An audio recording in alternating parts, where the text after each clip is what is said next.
the European Union has expressed concern about rich Africans who are moving to the Caribbean. That's a real thing. The European Union have expressed concern that rich Africans are actually moving to the Caribbean, because I suppose you don't want people of the Caribbean and people of Africa trading together. And why would you want such a union? Black people reconnecting with other black people, going to a black country predominantly run by black people. That should raise a huge concern to the European Union. And the thing that annoys me most about colonizers is that they don't want you in their territory, but they don't want you in your territory. So basically what they're trying to say is, Africans, please stay in Africa, okay? Do not even go to other countries where other black people live, because we don't like when black people are getting along. And the absurdity of this.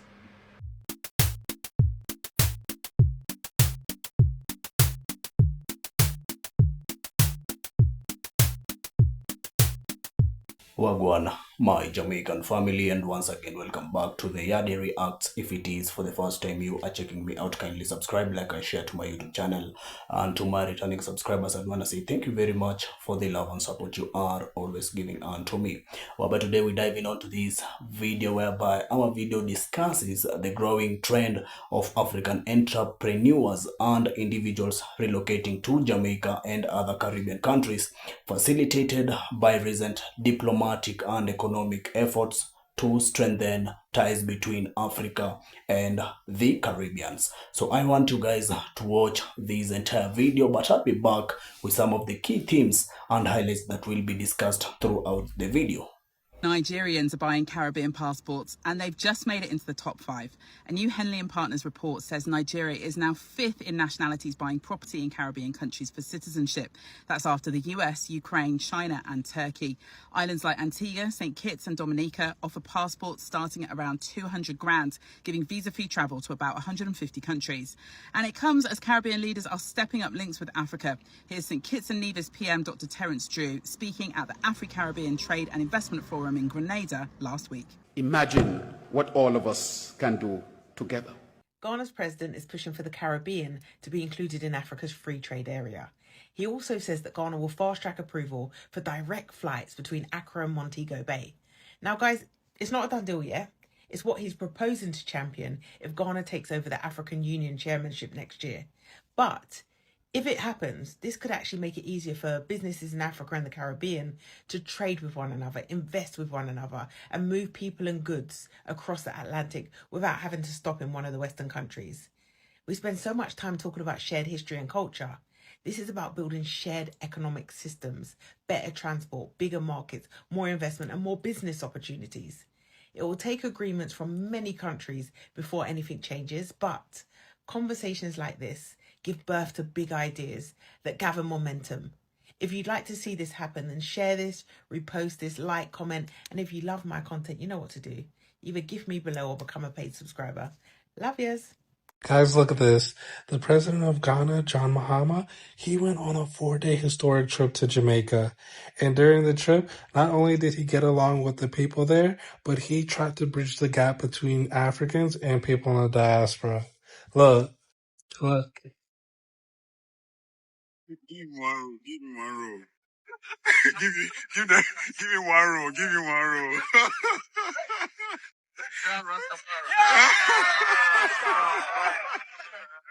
Thank you. We have to sign the ganja agreements. You can see that he had fun moments, and he also had moments of reflection as well. Here he was standing by the Marcus Garvey Monument, who was a very famous pioneer to Pan-Africanism. Keep in mind that this is a few days before Jamaica's Independence Day, so Mahama, he really knows what he is doing in this trip.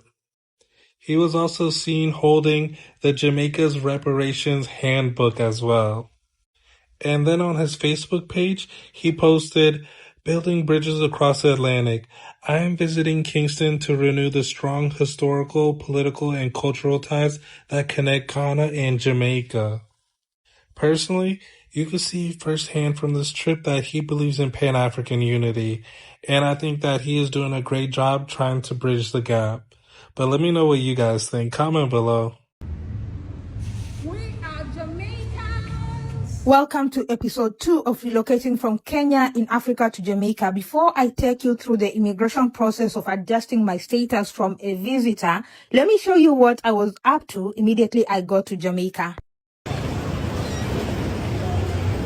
Today we are going to explore the artwork in downtown Kingston, one of my favorite places here in Jamaica. This one hits that one, then that one hits the next one. First things first, withdrawing money. 1 USD is equivalent to about 157 Jamaican dollars. Yeah. It's that one loaf. One loaf. One loaf. Let's stand together and feel alright. Let's go. Kenya has the best long distance runners, while Jamaica has the best sprinters. These are the legends. You can see Asafa Powell, Usain Bolt, Sherian, and so many more right here. I love how they honor their legends. Which are the rain now from? Okay. This is water rafting, like it's showing different aspects of culture.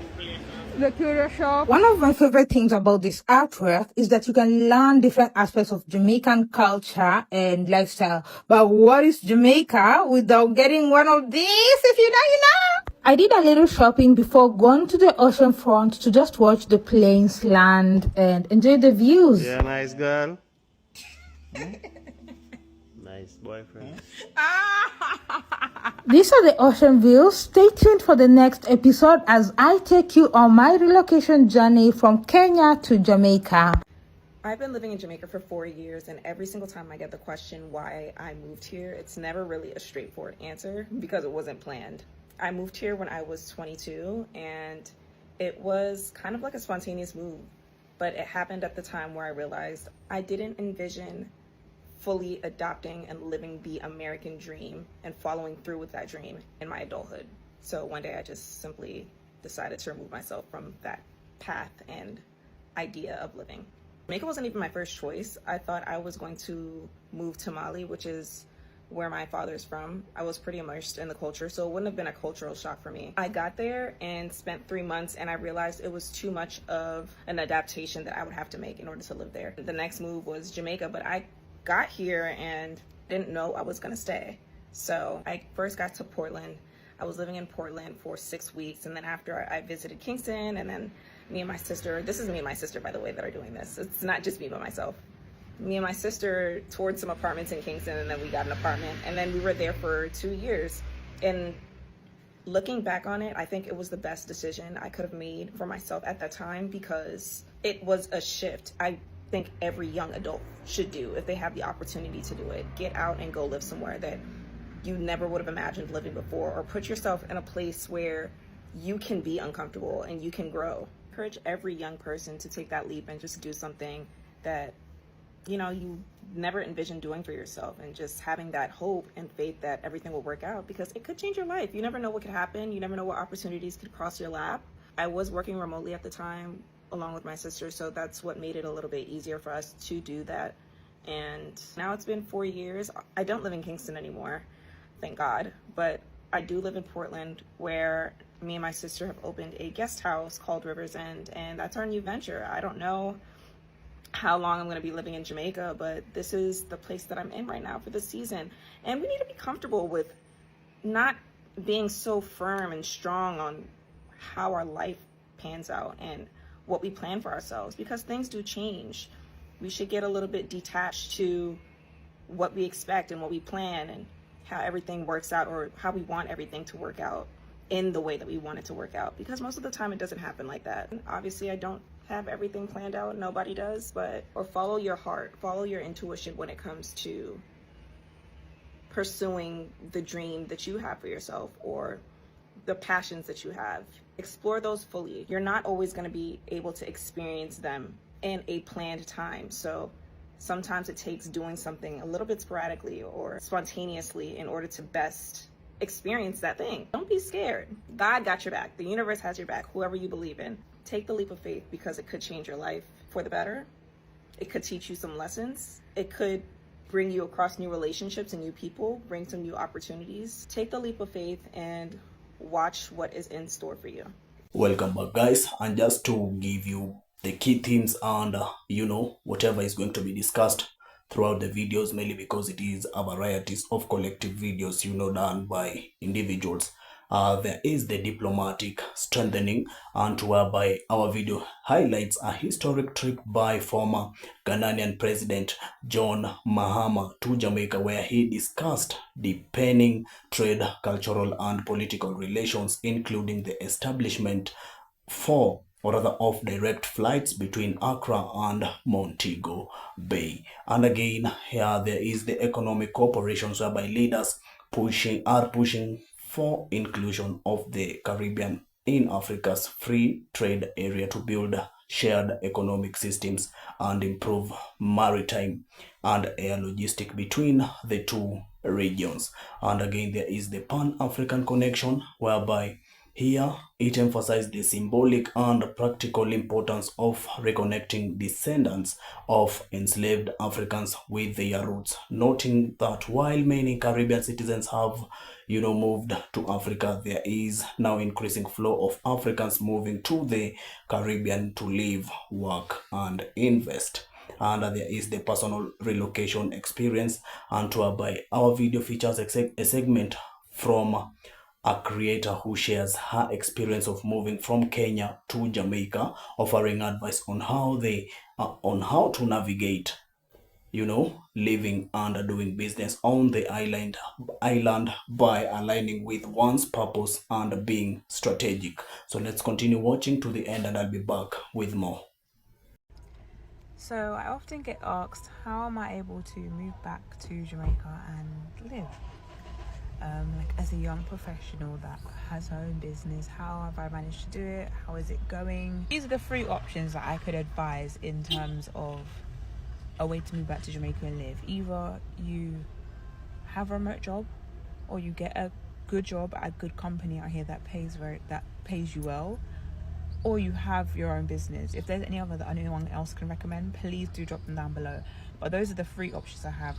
Now, when it comes to having your own business in Jamaica, Jamaica is like a blank canvas, guys. And everyone's just getting in their strokes at the moment. Like, it's literally a blank canvas, and it's beautiful because, like, when you see places that are much more developed, such as, the UK or America or Canada, whatever, like, these places started by not being where it is currently today. And that's how I look at Jamaica. As Jamaica is somewhere that is developing. Jamaica is somewhere that has a lot of opportunity, and has a lot of inefficiencies and problems that need solving. So if you are someone that has a business idea, you can do your research into Jamaica, see if that business idea can fit in here and provide a solution to something that is needed on the island. You know what I mean? Something that people will gravitate towards, something that people can, put their money in, and you will have a certain kind of return. So that is my advice when it comes to business. I would also say that, if I be very honest, guys, like, when people also thought, like, I did my research, I spent time on the island, back and forth to the island, when people thought that I was just out here gallivanting or looking man or kind of whatever you want to say, which is, people do what they want to do, you know what I mean? But if I be very honest, I was being very, very strategic about pretty much every single trip that I took to Jamaica. So, like, I would do things like, I would kill two birds with one stone. So I'm getting a holiday, but I'm also coming and I'm building my connections and I'm meeting people, and I'm going out by faith and coming across people that I'm supposed to be connected to that have really helped me and really poured into me over the years. So I was very intentional. When people thought I was gallivanting, I was like, yeah, I'm gallivanting, cool. Think whatever it is you want to think. I'm gallivanting. My gallivanting has paid off. And I say that humbly, and I give all the glory to God, because I also moved whenever God told me to move. I aligned myself with purpose.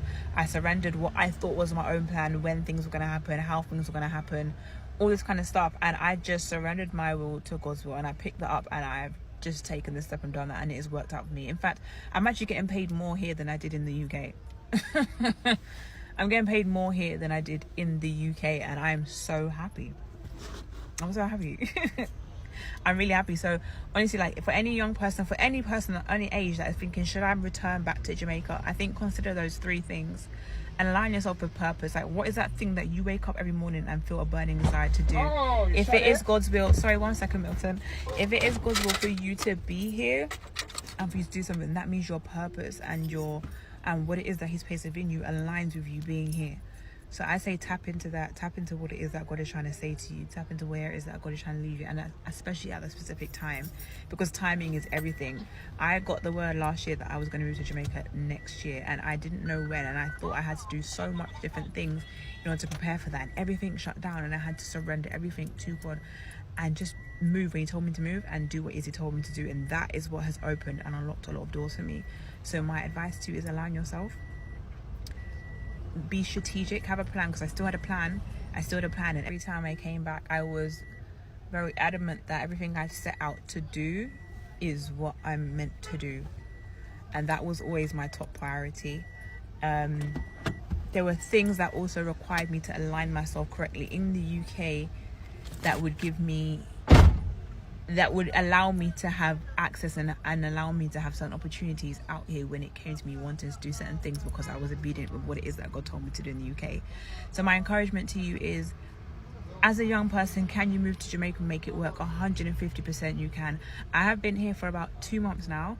I've lived in Jamaica before, so I've learned what it's like not to have money, not to be strategic, not to kind of, just be a certain person. Because also, guys, like I do architectural design, and I'm a woman that runs a business. I feel like anywhere in the world, when you're a woman or a young woman or whoever that runs a business, you have to be on job, because people are going to try and take advantage of you and think that, because you're a woman, you're soft. No. I've got things to do, and I'm on job, and I'm do you know what I mean? So you have to really be like a boss babe in this thing in order to survive in general, to be honest. So that is my encouragement to you guys. If anyone has any questions, anyone wants any advice, my DMs, my inbox stuff is open. I'm so happy to encourage anyone, to help anyone in whichever way that I can.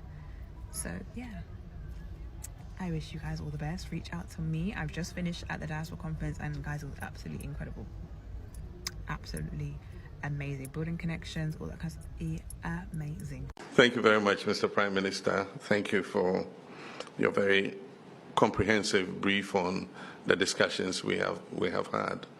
I want to thank you for your kind invitation to visit Jamaica on this auspicious anniversary, and to thank you for the hospitality we have enjoyed since we arrived here. But also to thank you in advance for your acceptance of my invitation to visit Ghana on the occasion of our 70th independence anniversary next year. I want to thank you very much.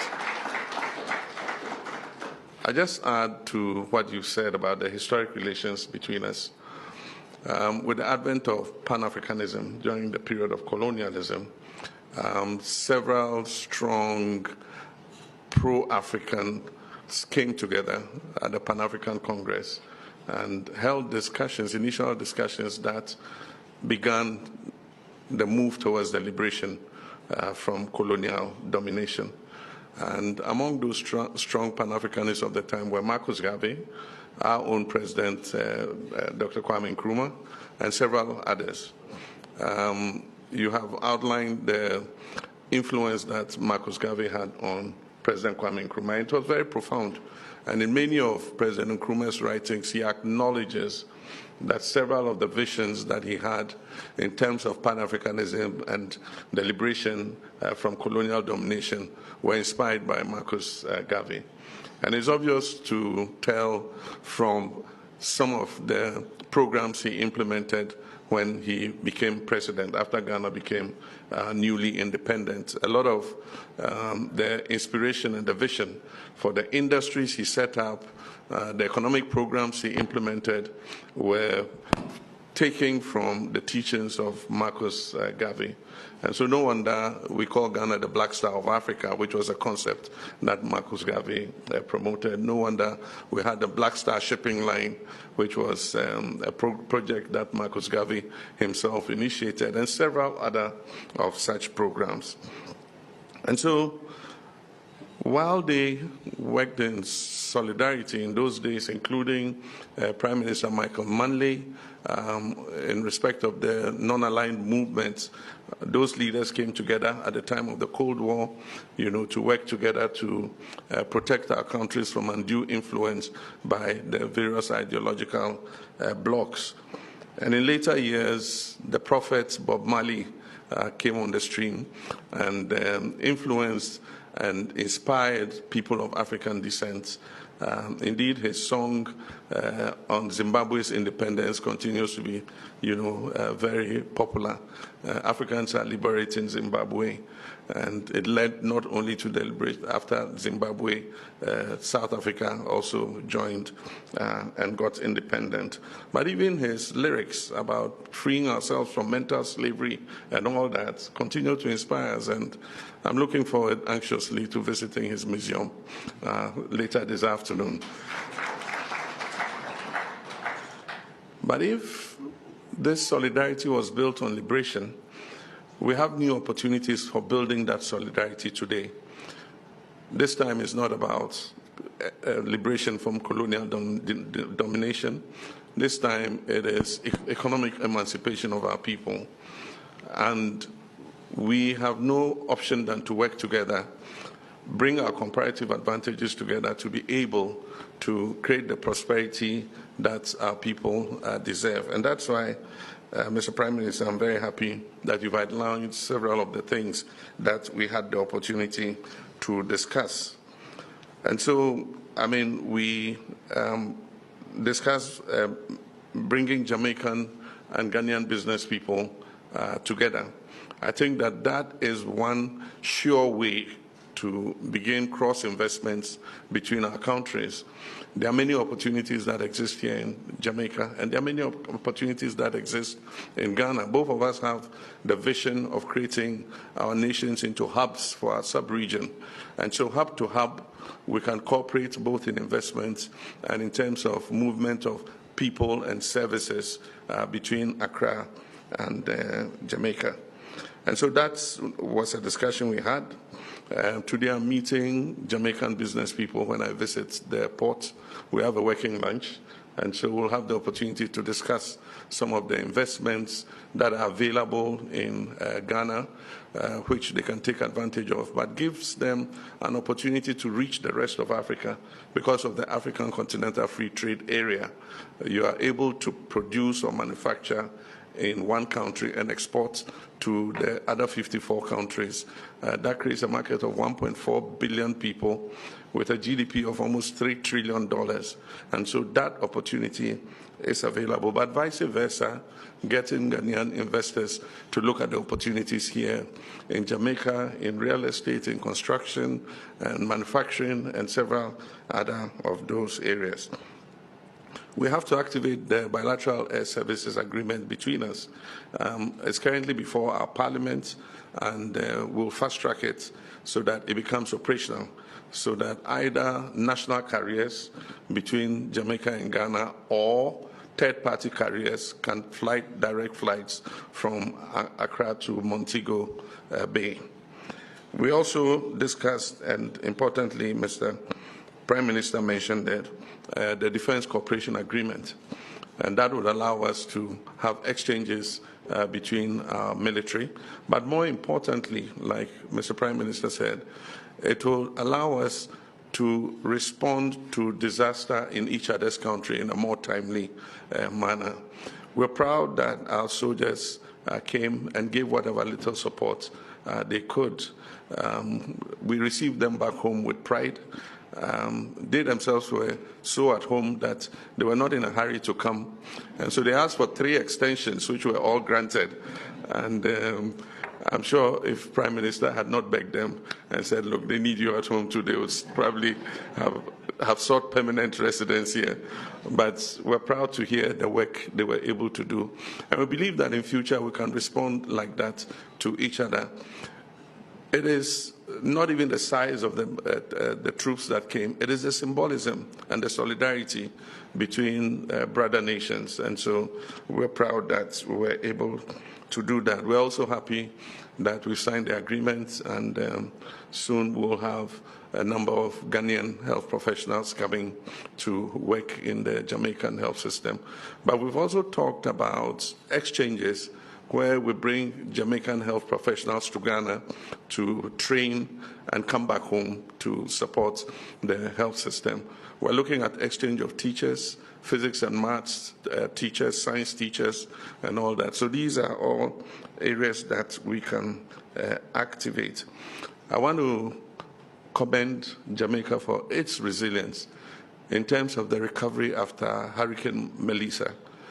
Indeed, when I saw images of the damage that Melissa had done, I thought that the recovery would have been slow, but I mean, it's obvious that Jamaica has bounced back. And I want to commend Prime Minister and all Jamaicans for that. And indeed, in the briefing, I mean, the damage that was caused was about $12 billion. And it would take some years to claw back all that $12 billion.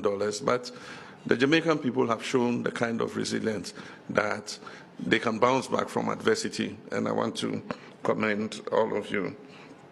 As a Prime Minister, I want to thank you also for the support that you have given us as leader, champion of the African Union on reparations, for the support that you have given us and for the work we all have done together, Ghana, CARICOM, and all persons from the African diaspora, in terms of moving that historic resolution on the floor of the General Assembly.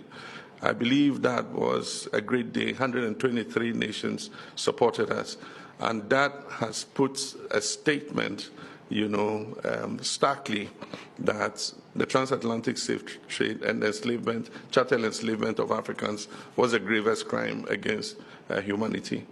We held the Next Steps conference in Accra, and Foreign Minister Kamina was with us, Tourism Minister was with us, and several others were with us. And we had 3 agreements on the high-level panel, the experts panel, and the legal panel. And I believe that it ties into what Jamaica is trying to do with the petition to the Royal House of England. And I want to express Ghana's support for that petition. There are several roads leading to the same destination, and we believe that one of the roads Jamaica is taking is still leading to the same destination that we all want to get to.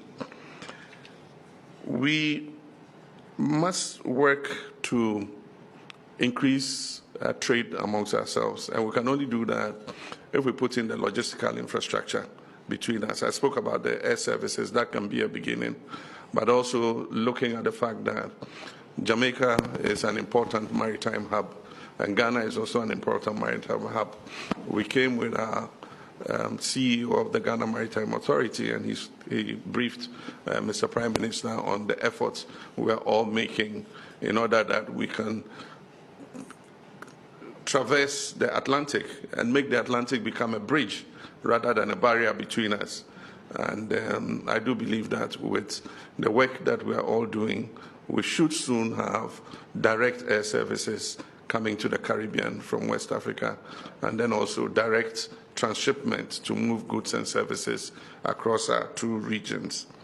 And so I want to say this state visit has been very productive and forward-looking, and we're concluding these engagements with a clear roadmap, with a strong political will and renewed momentum to further deepen Ghana-Jamaican relations. And so on behalf of the government and people of Ghana, I wish to extend our appreciation to the government and people of Jamaica for this invitation, and to extend our commendation and congratulations. Welcome back, guys. I hope you've watched the entire video to the end and you have heard whatever these individuals had to say accordingly to these arrangements that, Africans are moving to the Caribbean lands. And I do love these. It does make sense, mainly because these are entrepreneurs, and in it there is going to be like a certain bond between businesses towards Africans and the Caribbean lands, and more so Jamaica, mainly because most of them are moving in Jamaica.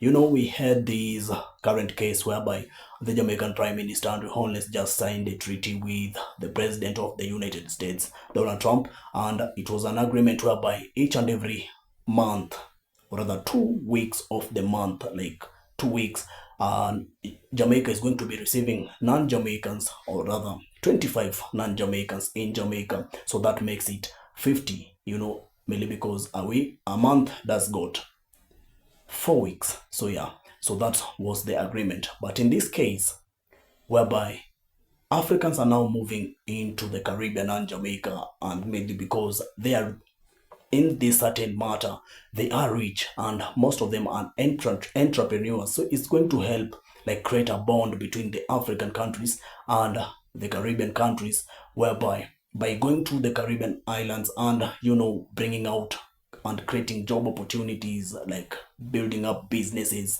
this is going to be a very, very great chance and opportunity for we to create a bond as Africans and Jamaicans. Like, you know, we're going to have these certain cultural or the culture in us, and we are going to go far. Definitely, this is something that I've been usually talking about and praying for it to happen, and I'm very much happy to see, you know, the Caribbean, the Jamaica, or rather the Caribbean countries, more so Jamaica, accepting Africans in it. And we know Jamaica usually has got the great experience, not only Jamaica but even the other Caribbean countries.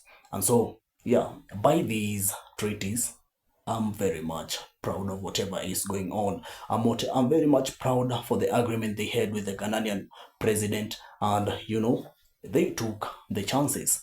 So this is going to be so very much amazing when we see black people like doing such kind to each and other black people. It definitely brings, you know, like it brings us together, that we need to be celebrating such kind of moments and interact, you know, mainly because it's what we are supposed to be doing. Like we don't need to always be depending on the West and the white people.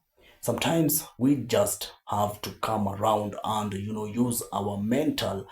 I would love to know what you think about this amazing video. Let's come around, share our thoughts throughout the comment section so we can get to interact and know what you think, and mainly because your opinion does matters to us every day. Thank you very much, guys, for following up the video with me. I was your host, Yardie Reacts. If you haven't yet subscribed to my channel, kindly subscribe, like and share to my YouTube channel. And to my returning subscribers, I'd want to say thank you very much for the love and support you are always giving unto me. Always remember to link me up through my next videos. All I want to say is peace out there.